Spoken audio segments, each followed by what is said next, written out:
Hello everyone, welcome back to the channel. I hope you're all doing well today. Buckle up, because what we're about to dive into is one of the most heartbreaking, raw, and emotional chapters in the lives of the 1000 LB sisters. This isn't just another episode recap. This isn't just another update. What we're uncovering here is a story that digs deep into family, loss, health battles, and the kind of pain that can't always be hidden behind reality TV smiles. When we talk about Tammy Slaton and her journey, it's easy to think about the viral clips, the funny moments, the times when she and Tammy made us laugh, or when the family's chaos became entertainment. But behind all of that, there are very real struggles. And in this chapter, Tammy isn't the quirky, light-hearted sister we're used to seeing. She's a mom, she's a fighter, and she's a woman carrying heartbreak so heavy it almost broke her completely. To understand how Tammy reached this point, we have to rewind. We have to take it back to when Tammy was finding her footing as a mom. Remember, Tammy's dream had always been to have kids. For years, her weight and health issues made that dream feel impossible. Doctors warned her, family worried about her, and even viewers debated whether she could handle motherhood, but Tammy fought for it. She wanted nothing more than to love and raise children of her own. And when she finally had her first son, Gage, the world saw a softer, more determined side of her.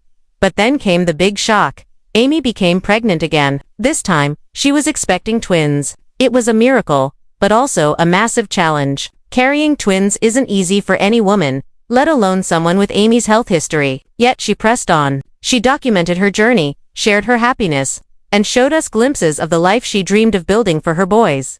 The birth of the twins should have been pure joy, and in many ways, it was, but along with that joy came exhaustion, overwhelming responsibility, and cracks in her marriage that no amount of TV editing could hide. Fans started noticing Tammy seemed more tired, more stressed, and at times, more alone. The pressure of raising kids, managing her health, and being on a reality show started piling up. And then it happened. The collapse. Not just a physical collapse, but an emotional one. Behind the cameras, away from the polished TLC episodes, Tammy broke down. She found herself in a battle she never expected, fighting to keep her kids, fighting to prove she was strong enough, fighting against judgments from people who didn't see the whole story. Now, imagine this. The cameras pan away, the production crew packs up, and Tammy is left in the quiet of her home. The house is filled with baby toys, the sound of crying echoes down the hallway, and exhaustion sits heavy on her chest. She sits on the couch, tears streaming down her face, whispering to herself, "Am I enough?" This is the part the audience rarely gets to see. The raw, unfiltered side of motherhood, where doubt and fear creep in louder than any words of encouragement. Family stepped in. Tammy, despite her own health battles, offered support in her own way. Sometimes it was with tough love, sometimes with a quiet word, sometimes just by sitting in silence. Their brother Chris, always the practical one, tried to reassure Tammy that she wasn't failing, that no parent gets it right all the time. But in Tammy's heart, the fear of losing her kids was like a storm that wouldn't calm. And here's where it gets even heavier. Reports began to circulate that authorities had stepped in, that Tammy's ability to care for her kids was being questioned. The reality hit her like a punch in the chest. For Tammy, the thought of being separated from her babies was worse than any surgery, any public humiliation, any headline. It was the kind of pain that rips through every part of a mother's being.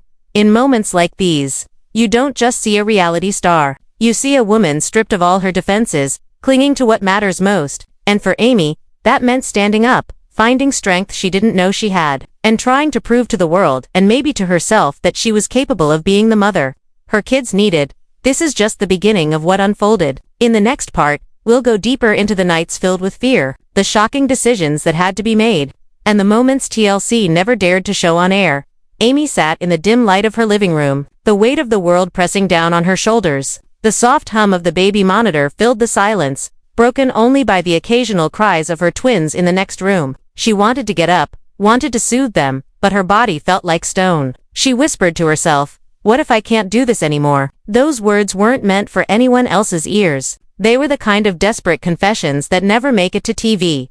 Viewers saw a woman juggling motherhood, laughing through the chaos, and showing up for the cameras even when she was falling apart inside. But behind those cameras, Tammy was facing nights of pure exhaustion. Moments where she thought her heart might give out, and fears so strong they shook her entire identity as a mother. This was when the cracks in her marriage became impossible to ignore. Michael, the father of her children, was physically present but emotionally distant. Arguments sparked over the smallest things: who changed the last diaper, who fed the twins, why the house was a mess. Two outsiders. These were normal couple fights, but to Amy, they felt like confirmation that she was alone in the hardest battle of her life. One evening, after a particularly tense argument, Amy collapsed in the kitchen. She didn't faint completely, but her body buckled under the strain. Her sister Tammy, who had come over to check on her, was the one who found her. Tammy, who herself had battled life-threatening health issues, looked down at Amy and realized for the first time that her strong, funny little sister was breaking. Tammy whispered, "You can't keep doing this alone, sis." That moment marked a shift. The family rallied. Chris, ever the steady brother, stepped in with practical advice. "We gotta get this figured out," he told her. "This ain't just about proving something to anyone else. This is about you surviving it." Their other siblings reached out, offering support where they could. But still, Amy felt the eyes of the world on her, judging her every move. Social media made it worse. Fans speculated constantly. Some offered sympathy, but others were cruel, accusing her of neglect, questioning whether she should even have her kids. Every time Amy scrolled through comments, it was like reopening a wound that never healed. "They don't know me," she would cry to herself. "They don't see what I do every day for my babies." And then came the involvement of outside authorities. Behind the polished TLC episodes, there were real investigations into Amy's ability to care for her children. Neighbors whispered, reporters called, and Amy's worst nightmare edged closer to reality: losing custody. One night, unable to sleep, Amy sat on the nursery floor with her twins beside her. The room smelled of baby lotion and powder, the soft glow of a nightlight casting shadows on the wall. She pressed her hands together and prayed aloud, her voice shaking, "Please don't take them from me. Please don't let me lose my babies." Tears streaked her face as she whispered each plea. She wasn't praying for fame, money, or even health. She was praying for the strength to be the mother her children deserved.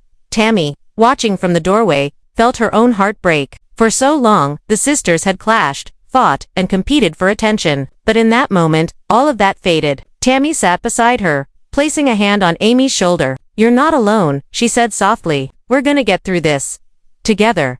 But the storm wasn't over. TLC producers knew the drama unfolding behind the scenes. They wanted to capture the breakdowns, the arguments, the raw emotion. Yet some of what Amy endured was too dark, too painful, to ever make it to air. There were nights when she screamed into the void, begging for answers. Days when she locked herself in the bathroom just to cry without her kids hearing. And moments when she felt like giving up entirely.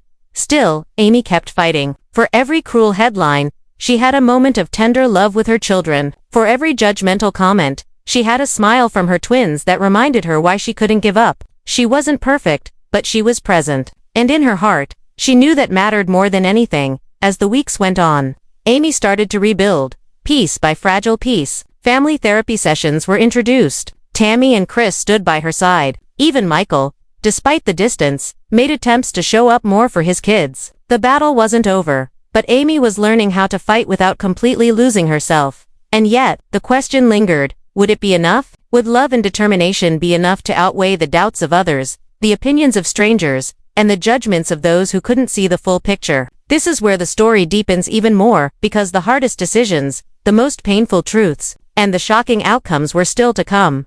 The tension in Amy's life reached its breaking point when a court date loomed on the horizon. She had been told that Child Services would be reviewing her case. For weeks, she lived in a state of dread, not knowing whether her children would remain in her care or be taken away. Every time she looked at them sleeping peacefully in their cribs, her heart clenched with fear. The family gathered at Chris's house the night before the hearing. The room was quiet, heavy with unspoken fears. Chris broke the silence first. "Amy, you gotta be strong tomorrow. Don't let them see you doubt yourself. You've been through hell, but you've also shown you'll do anything for those babies." Tammy, who had been unusually quiet, finally spoke. "This ain't just about proving something to the court. This is about proving it to yourself. You are their mom, and you're a damn good one, no matter what anybody else says." Amy's eyes filled with tears. She didn't feel strong. She felt broken, judged, and small. But hearing her siblings' voices gave her a sliver of hope. For so long, she had carried the weight alone. But now she realized she had an army behind her. The day of the hearing, Amy walked into the courthouse wearing her best outfit, her head held high even though her knees trembled. Michael trailed behind, nervous and unsure. Tammy and Chris sat in the gallery. their presence a silent reminder that she wasn't alone.